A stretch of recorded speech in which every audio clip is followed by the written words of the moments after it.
अष्टावक्र महागीता पहले भी बहुत सारे ज्ञानी जनों और बहुत सारे महापुरुषों के द्वारा व्याख्या की जा चुकी है, क्योंकि ये है ही बहुत ही उच्च कोटि का ज्ञान है इसमें। और इस ज्ञान के बारे में ये भी कहा जाता है कि ये ज्ञान तभी समझ में आ सकता है या तभी हमारे अंतरतम में उतर सकता है जब बोध या जिसे कहे कि बुद्धि का उच्च स्तर तक विकास हो जाता है। तो इसीलिए मैंने कहा भी था कि जिन लोगों का त्रिदिवसीय कार्यक्रम हो गया है या जो ज्ञान दीक्षा कार्यक्रम में है, उनके लिए बहुत लाभप्रद होगी, क्योंकि इसमें वही कहा गया है जो त्रिदिवसीय कार्यक्रम में और ज्ञान दीक्षा कार्यक्रम में है, वही यहाँ पे भी है। और इससे एक चीज और साधकों को समझने को मिलेगा कि अब वो देखेंगे कि उनकी बुद्धि इतनी विकसित हो गई है कि वो इन सबको भी समझ सकते हैं, जो कि सामान्य व्यक्ति के लिए बहुत बड़े बड़े शास्त्रों में से एक है ये समझना कठिन लगता है। तो अष्टावक्र के बारे में थोड़ा सा मैं बताना चाहूंगी। अष्टावक्र को ऋषि कहते हैं। ऋषि अष्टावक्र क्यों कहते हैं?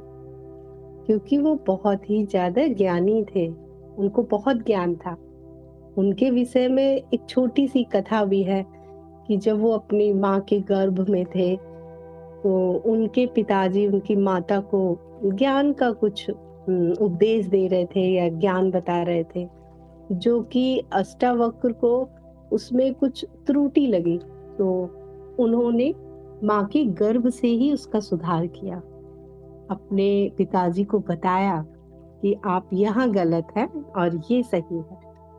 तो क्योंकि वो पिता थे, पिता का अहंकार पुत्र के आगे बहुत बड़ा होता है। उनको तो लगता है कि एक मेरा पुत्र बेटा जो कि अभी जन्म भी नहीं लिया है, तो उनके अहंकार को यहाँ पे ठेस पहुंची। तो उन्होंने श्राप दिया अपने बेटे को ही कि जिस जिस माध्यम से ज्ञान की प्राप्ति हो सकती है वो आपके एक तरह से उसमें विघ्न हो जाए, वो बेकार हो जाए, तब मैं देखूंगा कि कैसे ज्ञान की प्राप्ति होगी।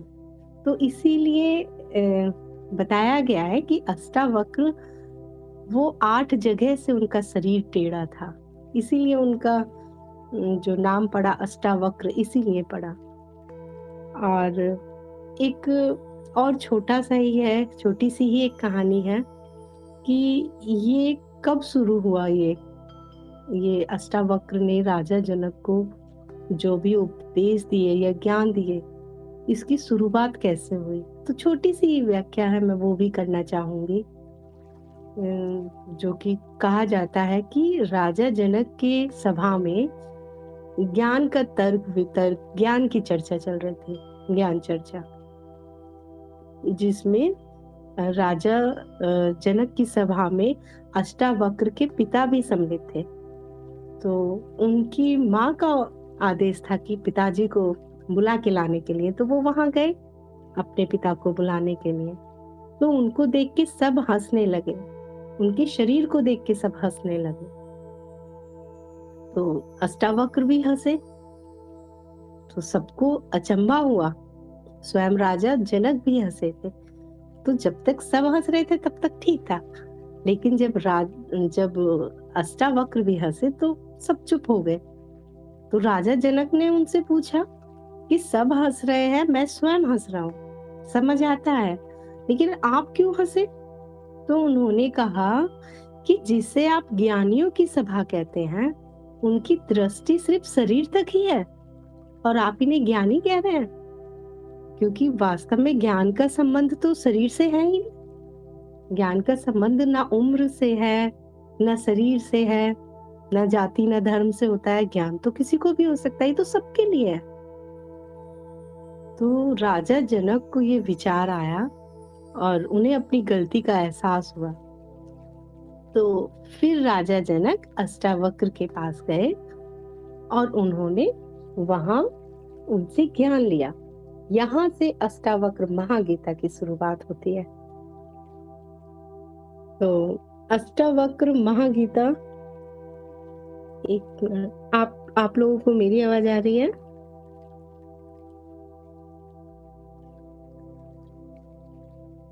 जी। अष्टावक्र महागीता को जो मैं आज व्याख्या करूंगी वो मैं बहुत साधारण शब्दों में व्याख्या करना चाहूंगी।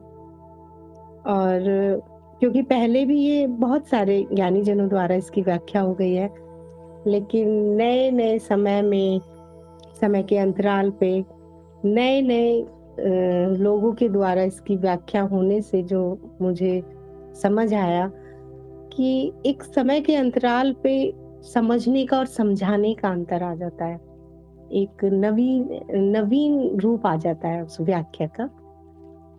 तो हो सकता है कि आप लोगों को ये समझ आए और आपके बहुत लाभदायक हो आपकी यात्रा में। तो अष्टावक्र महागीता में जो पहला श्लोक है जिसमें राजा जनक बोल रहे हैं, मैं इसे संस्कृत में नहीं पढ़ूंगी क्योंकि मुझे संस्कृत पढ़नी आती नहीं है, मैं सिर्फ हिंदी में व्याख्या करूंगी क्योंकि उच्चारण गलत हो जाएगा तो वो भी सही नहीं है। तो अध्याय 1 का जो पहला श्लोक है वो राजा जनक ने अष्टावक्र से कहा।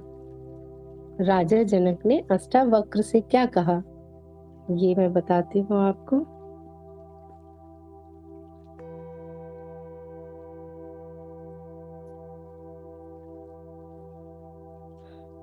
राजा जनक ने अष्टावक्र से कहा कि राजन, एक छोटे से बालक से, देखिए कितना छोटा बालक है, उससे राजा जनक कहते हैं, एक राजा उनसे कहता है, हे प्रभु, ज्ञान की प्राप्ति कैसे होती है? मुक्ति कैसे प्राप्त होती है? वैराग्य कैसे प्राप्त किया जाता है? यह सब मुझे बताएं। राजा, जो कि एक राजा थे, उन्होंने छोटे से बालक से ये पूछा कि ज्ञान की प्राप्ति कैसे होती है, पहला प्रश्न। दूसरा, मुक्ति कैसे प्राप्त होती है, दूसरा प्रश्न। और तीसरा, वैराग्य कैसे प्राप्त किया जाता है।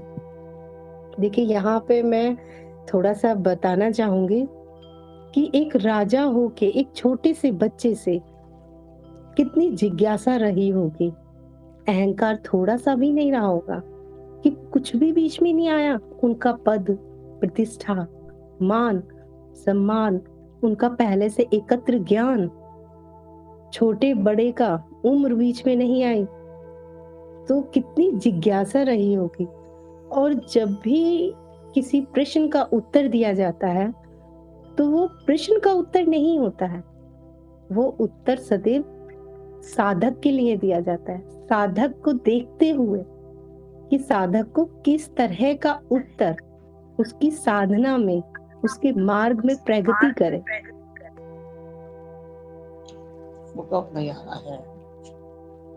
ये आप अपना ना वीडियो ऑफ कर दीजिए सविता जी। क्या कह रहे हैं? वीडियो ऑफ कर दीजिए। अच्छा। अगर कुछ बोलना होगा तो आप बोल सकते हैं माइक से, नहीं तो माइक भी म्यूट कर दीजिए। ठीक।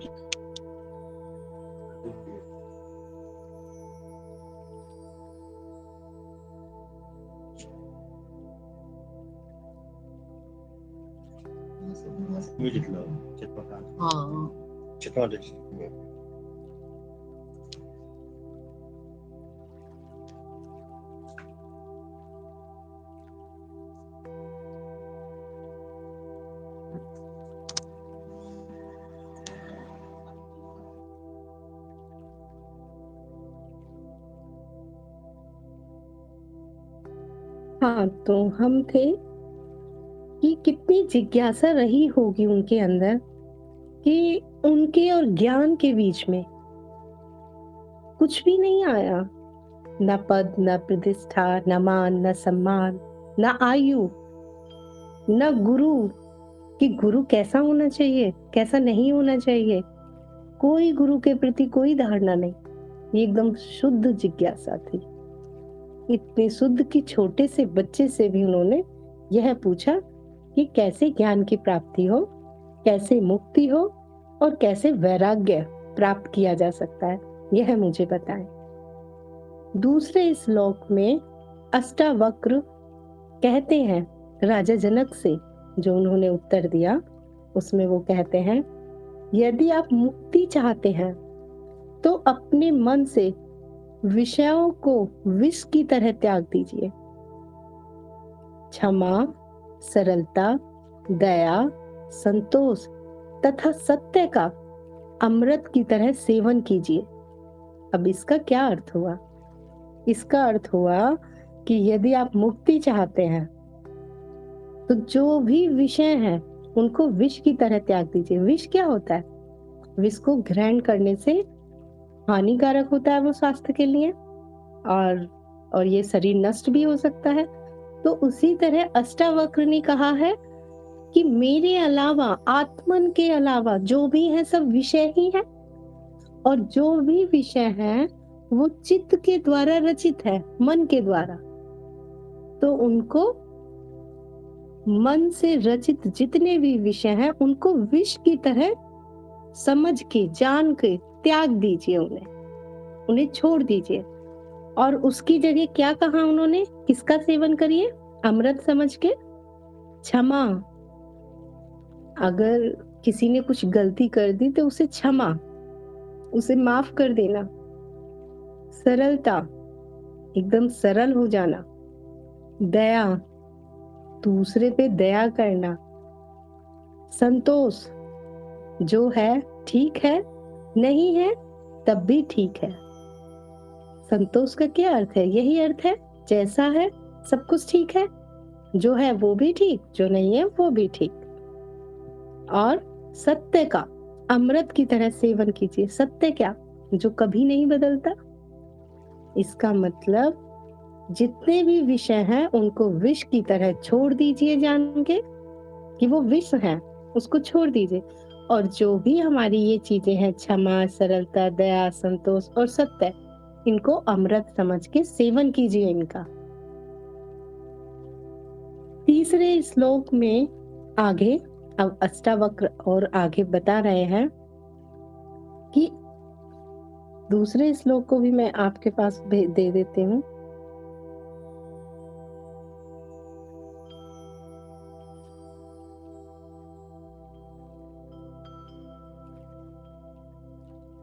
तीसरा श्लोक है।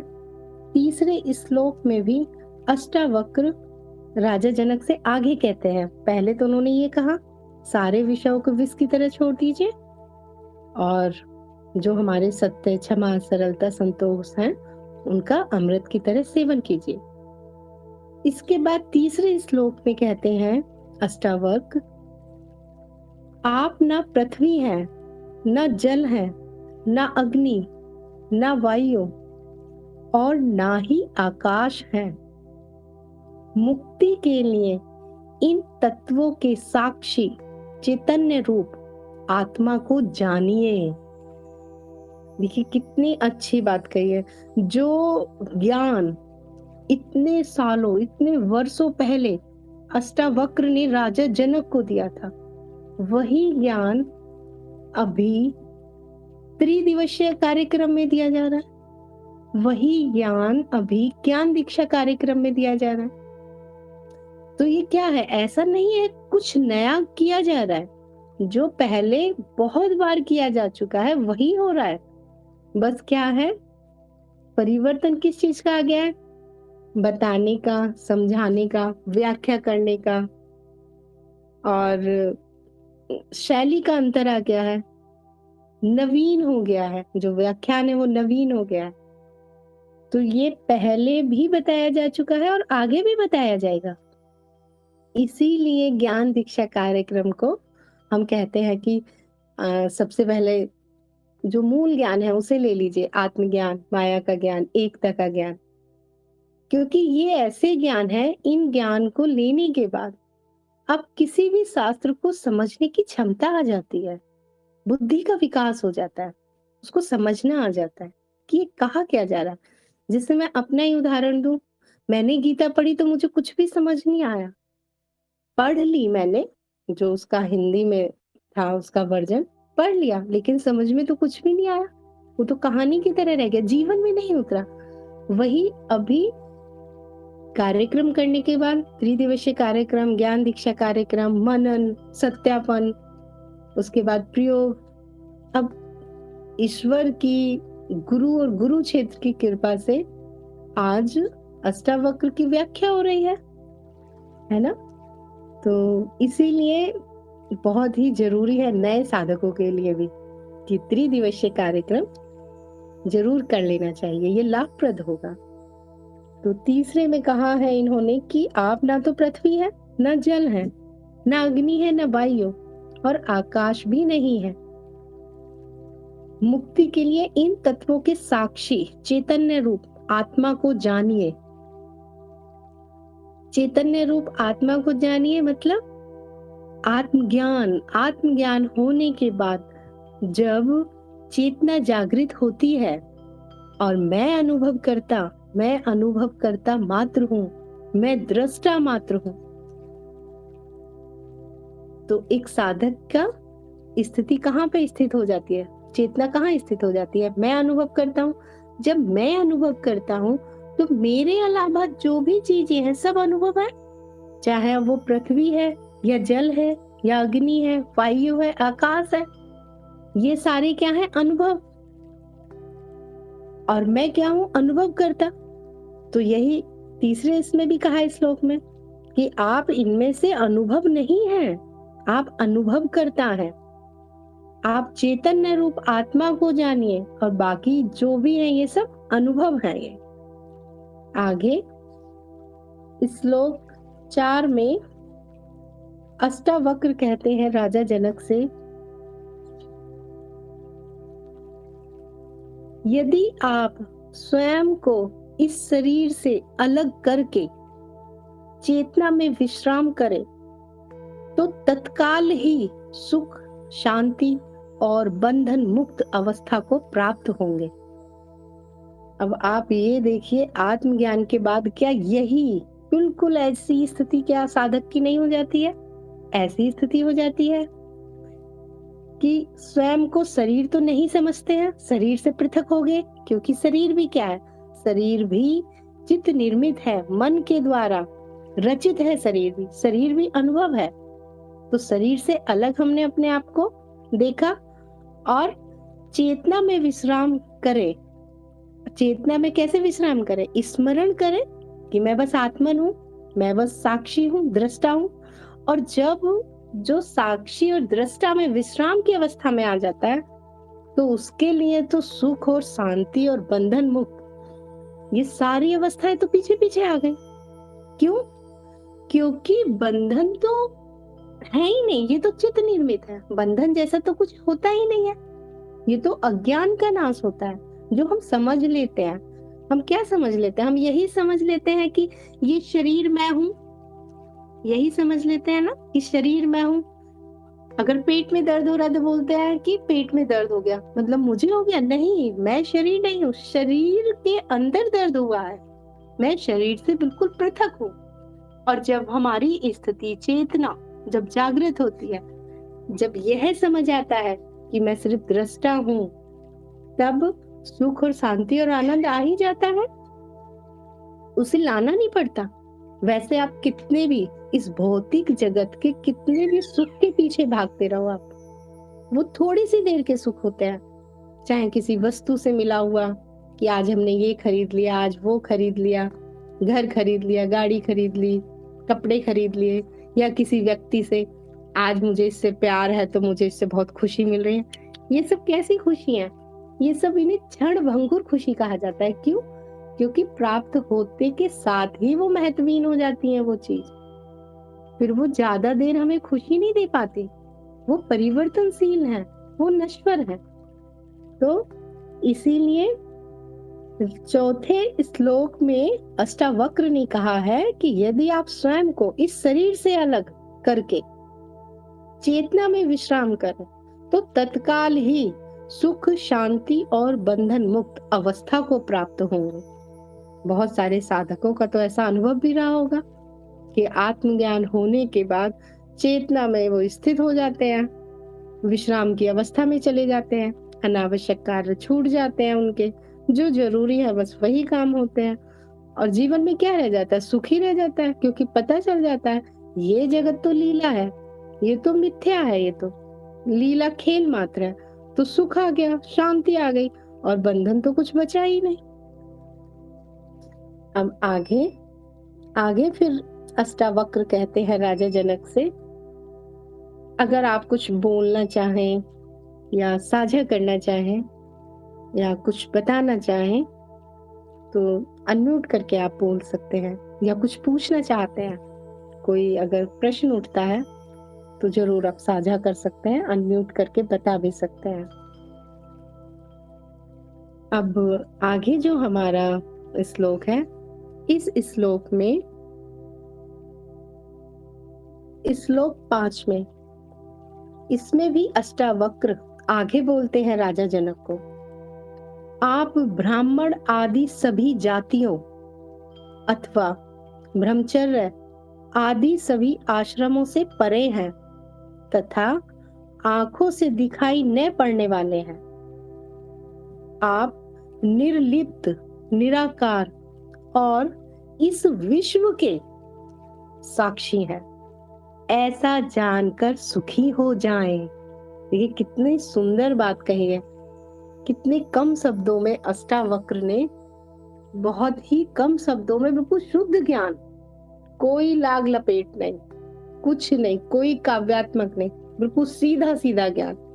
इसीलिए कहा भी जाता है अष्टावक्र महागीता ऐसी गीता है कि इसको खत्म होते होते बहुत सारे साधक जीवन मुक्त हो जाते हैं, प्रश्नों से बिल्कुल खत्म हो जाते हैं, शून्य हो जाते हैं, आनंदित हो जाते हैं, क्योंकि इसमें बिल्कुल शुद्ध ज्ञान है। जो साधक एकदम तैयार है, जिनकी योग्यता है एकदम, वो सुनते के साथ ही, जैसे मैं आपको बताऊं, एक मेरे पास ये भी पूछा था एक साधक ने कि आप कैसे कहते हैं कि सिर्फ सुनने से ज्ञान हो गया, सिर्फ सुनने से कोई ज्ञान होता है?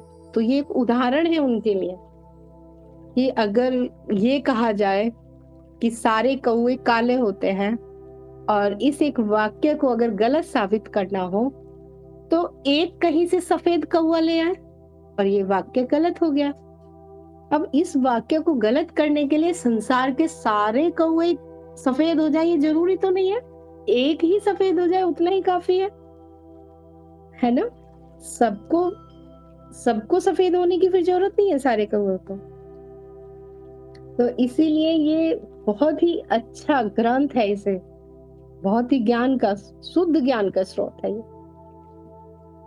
और इसमें तो ओशो ने एक बहुत अच्छी बात कही थी कि जिसको अष्टावक्र सुनते सुनते आत्मज्ञान हो जाए, जो या मुक्त हो जाए, जीवन मुक्त हो जाए तो हो जाए, और नहीं हुआ तो नहीं हुआ। इसका क्या मतलब हुआ? इसका मतलब हुआ कि चित्त में अभी अशुद्धियां हैं जिनका शुद्धिकरण जरूरी है। कुछ शुद्धियां हैं जो इतने शुद्ध ज्ञान को नहीं ग्रहण कर पा रहे हैं। तो इसमें कहते हैं श्लोक 5 में कि आप ब्राह्मण आदि सभी जातियों, अब इसमें जातियों का भी नाम ले दिया कि आप कोई भी जाति के नहीं हो। जैसे जाति में जो बांट दिया है कि ये ब्राह्मण है, ये राजपूत है, या ये है, या ये है, तो आप इनमें से किसी भी जाति के नहीं हो, क्योंकि जाति कहाँ है? जाति द्वैत में है। ये मनुष्य के द्वारा इस समाज को व्यवस्थित ढंग से चलाने के लिए बना दी गए हैं। ये जो भी बनाई गई हैं जातियां, या जाति के आधार पे जो भी बांटा गया है व्यक्तियों को, इंसानों को, जो भी बांटा गया मानव जाति को, तो ये है तो मनुष्य के द्वारा ही बनाया हुआ है ना। तो वो यहाँ पे ये भी क्लियर कर देते हैं कि आप किसी जाति विशेष से भी संबंधित नहीं है, कि अगर आप ब्राह्मण हैं तभी आपको ज्ञान मिलेगा। ज्ञान के लिए किसी विशेष जाति या किसी विशेष धर्म का होना भी जरूरी नहीं है।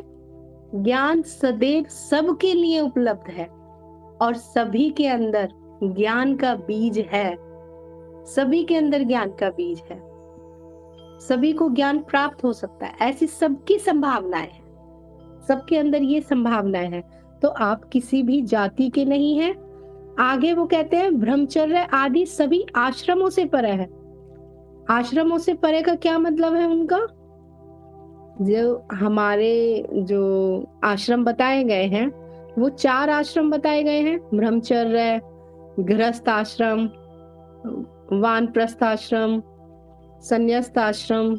ये 4 बताए गए हैं कि 25-25 सालों में 100 साल के जीवन को 25-25 सालों में विभाजित कर दिया है कि 25 साल ब्रह्मचर्य है, फिर आगे के 25 तो 50 साल का हो गया एक व्यक्ति, गृहस्थ आश्रम है, फिर आगे के 25 मतलब 75 साल से 50 से 75 तक वानप्रस्थ है, मतलब अब एक तरह से वन में जाने की तैयारी करो, सब कुछ अपने बेटा बहू को समर्पित कर दो या जो भी अब इनको लेने के हकदार है उनको दे दो और अपना मुंह अब अध्यात्म की तरफ कर लो, शुरुआत कर दो। और बाद में 75 से 100 साल के बाद में सन्यास, अब सन्यासी आप हो जाओ। लेकिन आप एक बात बताओ, अगर इसी आधार पे ज्ञान को अगर हम बांध दे तो फिर तो ज्ञान फिर बंधन में आ गया। तो ज्ञान तो बंधन में है नहीं, ज्ञान कोई आयु से संबंधित तो है नहीं, ज्ञान तो छोटे बच्चे को भी हो सकता है और ना हो तो किसी 70-80 साल के व्यक्ति को भी ना हो।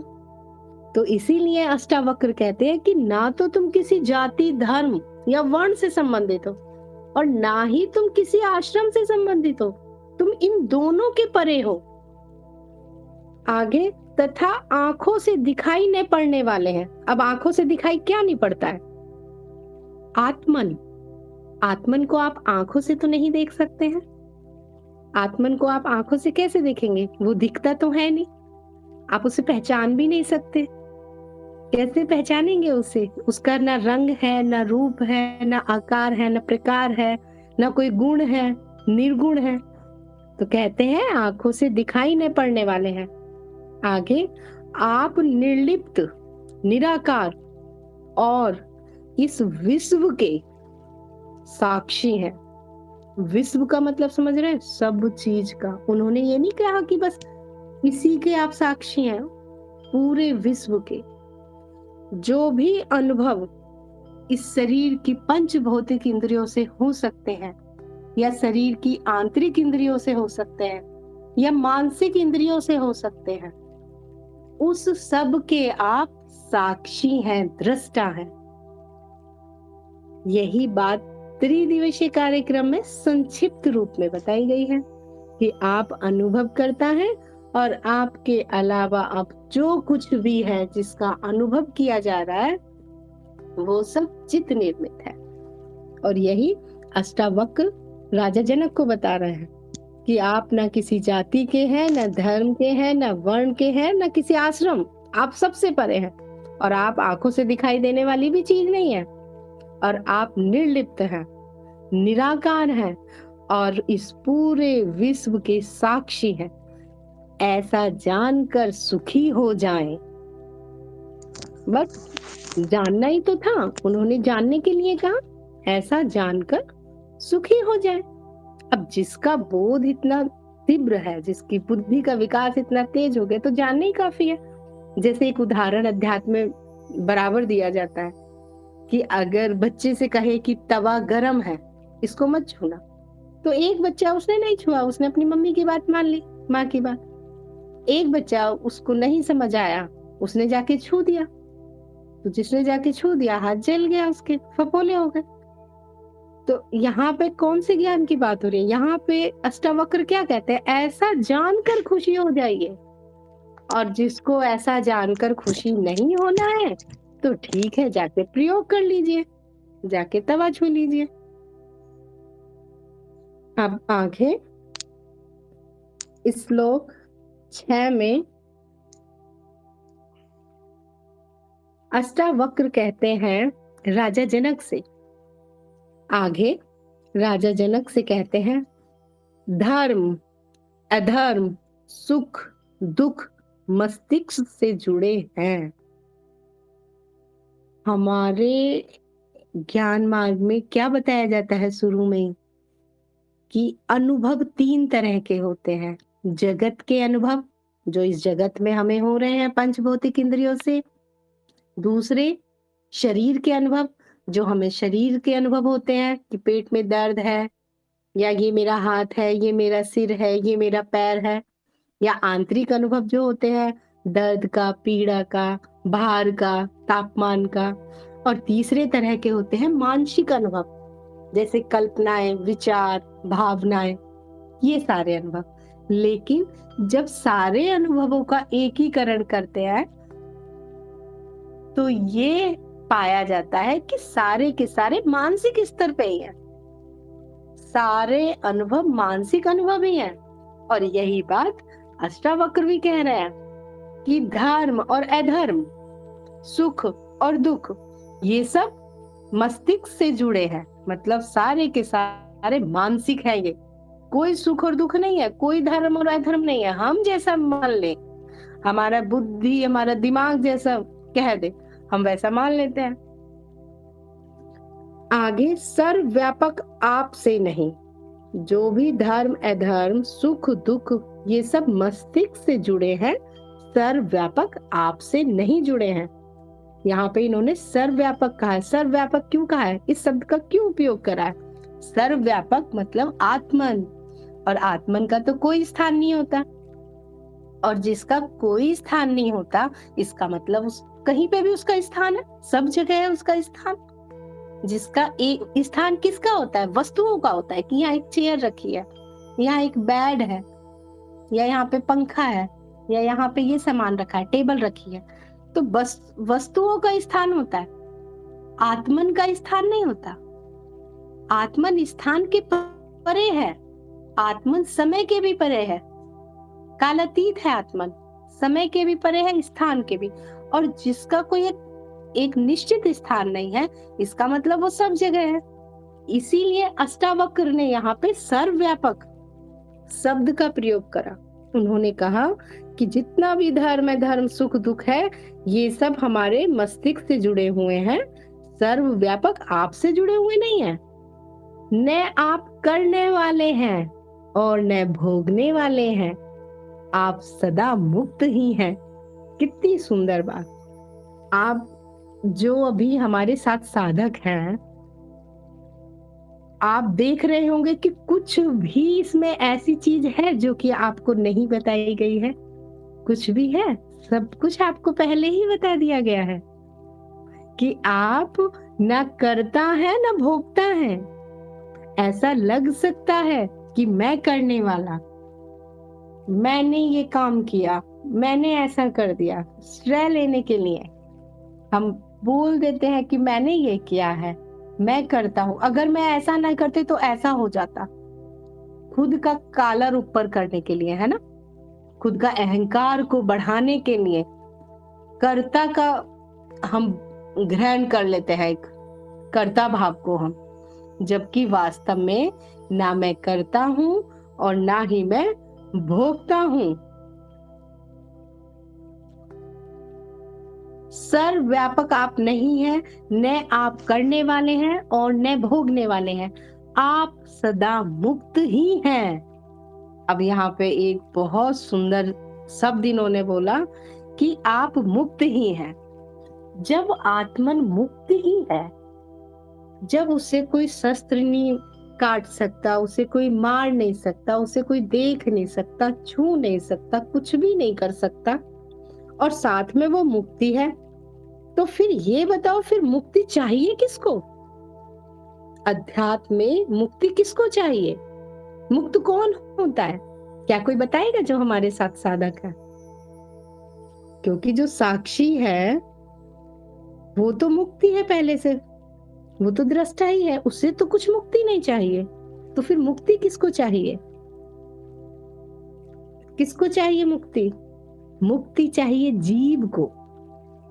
हाँ, देखिए योगेश जी ने कहा जीव को, मुक्ति जीव को चाहिए।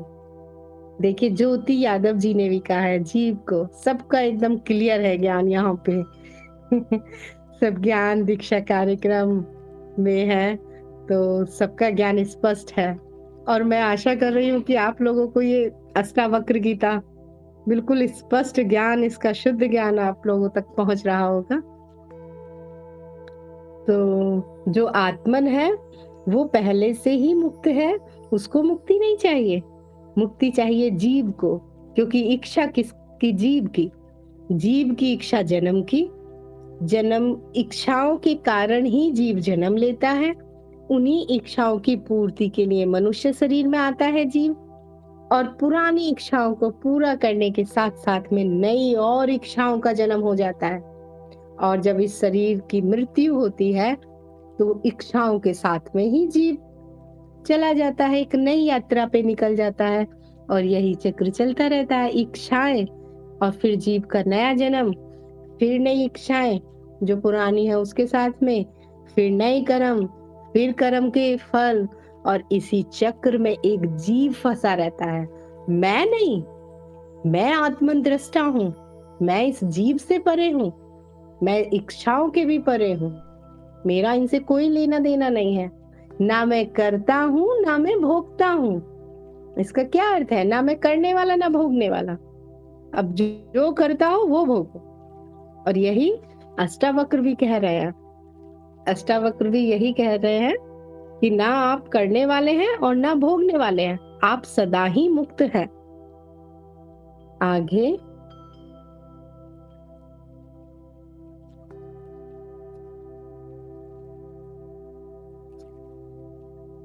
आगे इस श्लोक में अष्टावक्र कहते हैं, आप समस्त विश्व के एकमात्र दृष्टा हैं। देखिए अब इन्होंने और विशाल कर दिया। अभी तक तो हमें लग रहा था कि हम उन्हीं चीजों के दृष्टा हैं जो कि हमें अनुभव हो रही हैं। अब तो इन्होंने पूरा विश्व का दृष्टा बता दिया। ये किस तल से बात हो रही है तो बताएगा? जहाँ पे पूरे विश्व का अगर दृष्टा हो गए हैं, ऐसा कहा अष्टावक्र, अगर ऐसा कह रहे हैं कि आप पूरे विश्व के दृष्टा, तो ये किस तल से बात कर रहे हैं? वो द्वैत से तो नहीं कर रहे जी।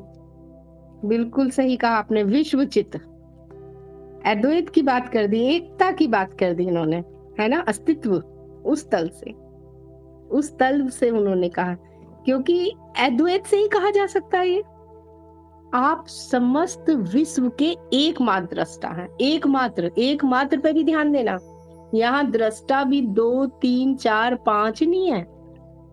अभी जो साधारण मनुष्य है वो क्या सोचते हैं?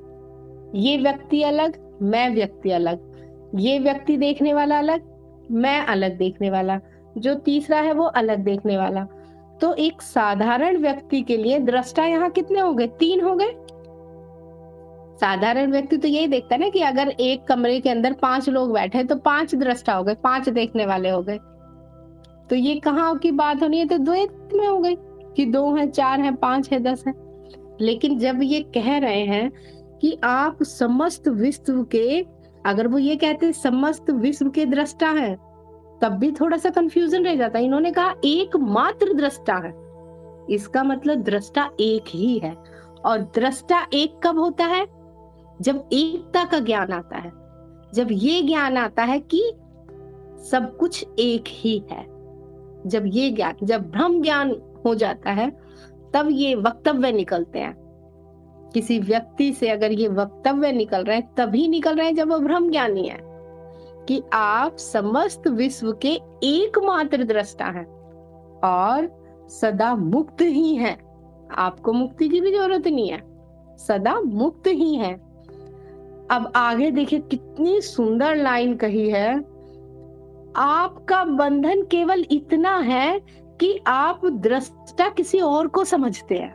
कितनी सुंदर लाइन है। सिर्फ कितना सा बंधन है?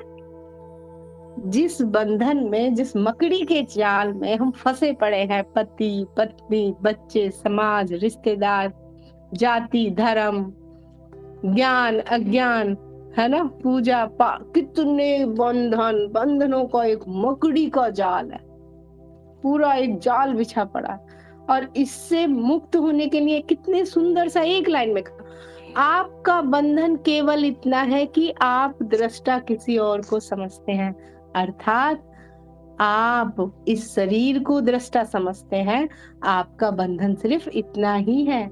जो वास्तव में दृष्टा है, जो वास्तव में आत्मन है, पूरे विश्व का इकलौता अकेला जो केवल है, आप उसको तो नहीं जानते दृष्टा, आप उसके अलावा किसी दूसरी चीज को दृष्टा समझ रहे हैं। और दूसरी चीज क्या है यहाँ पे? ये शरीर। ज्यादातर लोग इस शरीर को ही सोचते हैं यही मैं हूँ। अगर किसी से पूछा जाए मैं कौन हूँ, तो वो क्या बताएंगे? इस शरीर की तरफ ही इशारा करते, मैं तो यहाँ बैठा हूँ या मैं यहाँ बैठी हूँ। तो बस बंधन कितना सा है? बंधन इतना सा है कि आत्मन को छोड़ के बाकी किसी और को दृष्टा समझ लेना, बस यही बंधन है। और जिसको ये समझ आ गया कि मैं ही आत्मन हूँ, मैं ही ब्रह्मन हूँ, अहम ब्रह्मास्मि, मैं ही सब कुछ हूँ और मैं ही पूरे जगत में व्यापक हूँ, और ना मैं करता हूँ ना मैं भोगता हूँ, तो वो तो मुक्ति है, वो तो पहले से ही मुक्त है। मुक्ति की जरूरत भी जीव को होगी। जो मेरा होना है वो पहले से ही मुक्त है। इसके बाद आगे अष्टावक्र कहते हैं श्लोक 8 में, श्लोक 8 में अष्टावक्र कहते हैं, अहंकार रूपी महासर्प के प्रभाववश आप मैं करता हूं ऐसा मान लेते हैं। मैं करने वाला हूं, ये किसके चलते मान लेते हैं हम? अहंकार के चलते। और अहंकार को क्या बोला है अष्टावक्र ने? महासर्प। खाली सर्प भी नहीं बोला, इसको महासर्प का नाम दे दिया। तो सारी परेशानी की जड़ क्या है? ये अहंकार, कर्ता का भाव, मैं करने वाला। दिन भर में 1000 बार एक साधारण इंसान बोलता होगा। स्त्रियों की बात करूं, मैं नहीं करूं इस घर में तो कुछ भी ना हो, मैं तो ये करती हूँ, मैं तो इसका ख्याल रखती हूँ, मैंने तो सारा मैं। पुरुषों की बात करूं, मेरा इतना अच्छा बिजनेस, मैंने पूरा बाहर में संभाला हुआ है, बस मैं और मेरा। कर्ता का भाव इतना जकड़े हुए है एक साधारण मनुष्य को कि वो उससे बाहर ही नहीं निकल पाता। इसलिए अष्टावक्र कहते हैं अहंकार रूपी अहंकार रूपी महासर्प के प्रभाववश आप मैं करता हूं ऐसा मान लेते हैं। मैं करता नहीं हूं, इस विश्वास रूपी अमृत को पीकर सुखी हो जाए। मैं करता नहीं हूं, इस विश्वास रूपी, देखिए यहाँ पे कितनी सुंदर बात कही। बताइए इतने शुद्ध वक्तव्य कहीं हो सकते हैं कि अष्टावक्र ने ये भी नहीं कहा कि जाके अनुभव भी करो, आप क्या करो नहीं करो। उन्होंने तो सीधा कहा इस विश्वास रूपी अमृत को पीकर सुखी हो जाओ।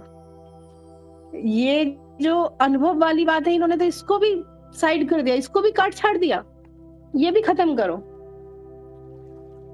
वो जो हम कहते हैं ना अपने अनुभव से, देखिए यहाँ पे तो उसका भी इन्होंने सफाया कर दिया, एकदम शुद्ध। कि अगर ग्रहणशीलता इतनी है आपके अंदर कि जो कहा जा रहा है आप उसे सीधे सीधे ग्रहण कर सको, तो उन्होंने कहा है अहंकार रूपी महासर्प के प्रभाववश आप मैं करता हूं ऐसा मान लेते हैं। मैं करता नहीं हूं, इस विश्वास रूपी अमृत को पीकर सुखी हो जाइए। बहुत सुंदर, बहुत सुंदर। आगे श्लोक 9 में अष्टावक्र कहते हैं,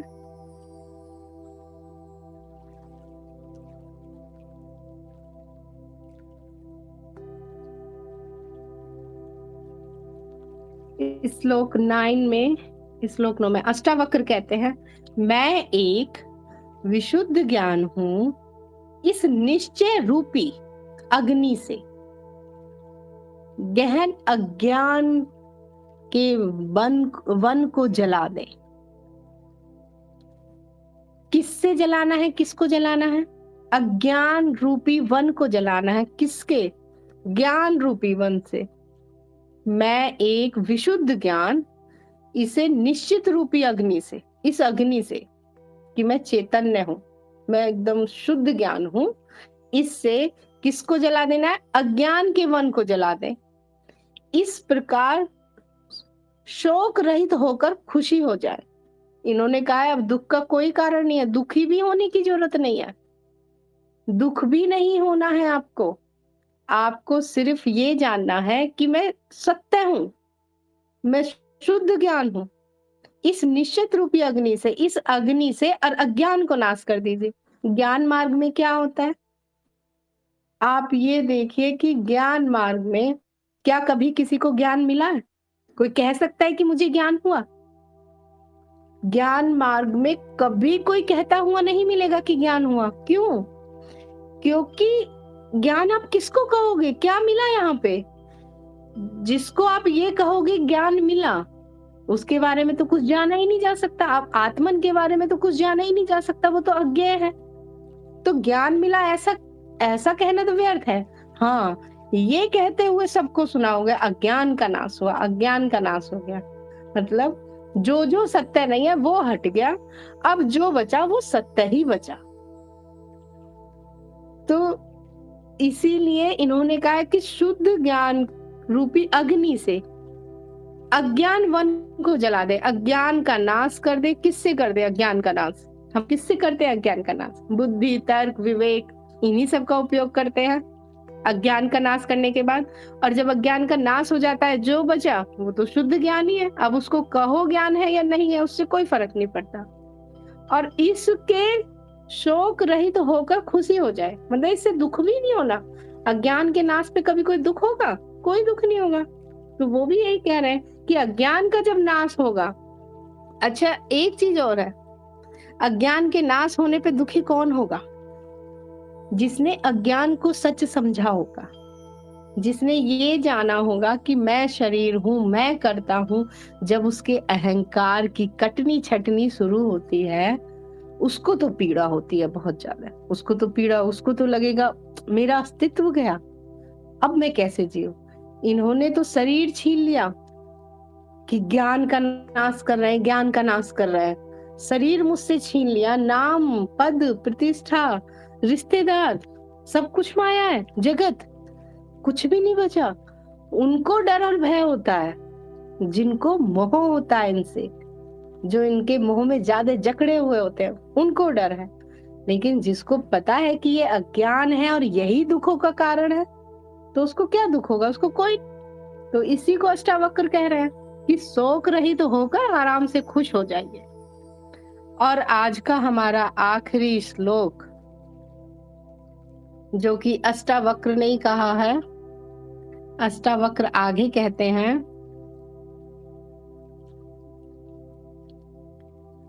आगे 10वां श्लोक है। अष्टावक्र आगे कहते हैं, बहुत सुंदर, और मेरा सबसे ज्यादा पसंदीदा, ये मुझे बहुत पसंद है ये उदाहरण। बहुत, ये इतना अच्छा उदाहरण है कि अगर ये जिसे लाइन समझ में आ जाए, ये श्लोक जिसे समझ में आ जाए, एक तरह से उसे ज्ञान ही समझ आ गया, पूरा ज्ञान। इस श्लोक के अंदर सारा ही ज्ञान दे दिया इन्होंने।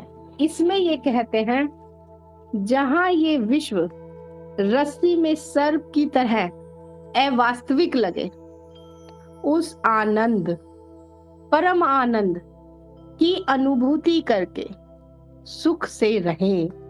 अब इस श्लोक का क्या अर्थ है? इस श्लोक का ये अर्थ है, मान लीजिए कि आपके घर में थोड़ा सा हल्का सा अंधेरा हो रहा है, उस अंधेरे में एक रस्सी पड़ी है, और वो रस्सी आपने ये सोच ली कि ये रस्सी सांप है। तो जब आपको ये सोच नहीं लिया, ऐसा आपको आभास हो रहा है कि आपको रस्सी में सांप का आभास हो रहा है, तो कैसी आपकी प्रतिक्रिया होगी? सबसे पहले तो आप डर जाओगे, ये काट ना ले, ये काट लिया तो इसका बिख ना हमको लग जाए, इसका जो जहर है वो चढ़ ना जाए, जहर चढ़ गया तो शरीर की मृत्यु। कितना डर सताता है। कितना डर सताता है। एक रस्सी में सिर्फ हमें क्या हुआ, सांप होने का भ्रम पैदा हुआ।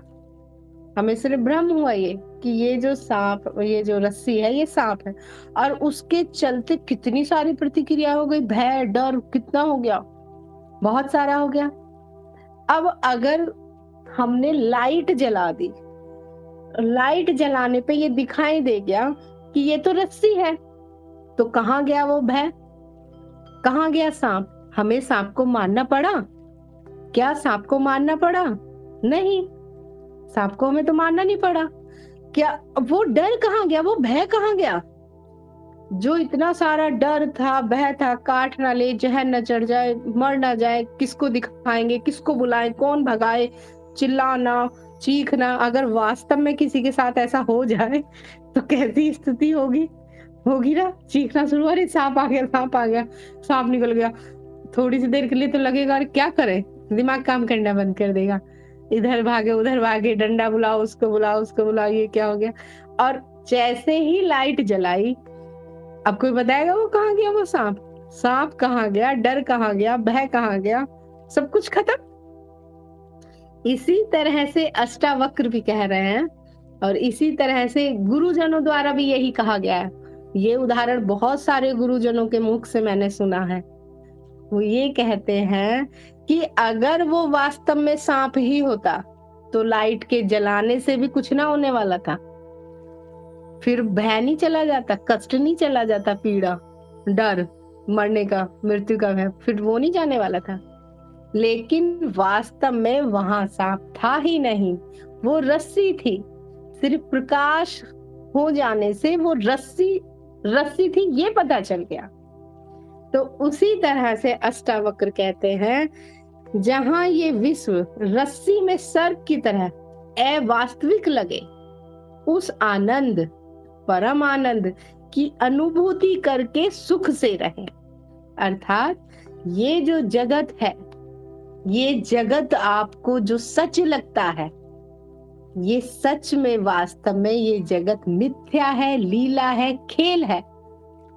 और ज्ञान के प्रकाश हो जाने पे, ज्ञान के प्रकाश हो जाने पे जब आपको ये पता चलता है कि मैं आत्मन साक्षी हूं, ये जगत तो लीला है, मिथ्या है, तो जिस तरह लाइट जल जाने पे रस्सी का पता चलता है और भय गायब हो जाता है, उसी प्रकार जब ज्ञान का प्रकाश होता है तो ये जगत जो मिथ्या है और इससे जो हमें कष्ट, पीड़ा, लोभ, लालच, क्रोध, ईर्ष्या, घृणा, वो सब अपने आप छूमंतर हो जाती है, वो अपने आप ही खत्म हो जाती हैं, बेकार है वो सब, फिर लीला ही है ये सब। तो आज की फिर हम अष्टावक्र गीता को यहीं पे समाप्त करती हूँ, और मैं आशा करती हूँ कि ये व्याख्यान सभी साधकों के लिए लाभप्रद हुआ होगा। और इसी कामना के साथ मैं अपने शब्दों को विराम देती हूँ। नमस्कार, धन्यवाद।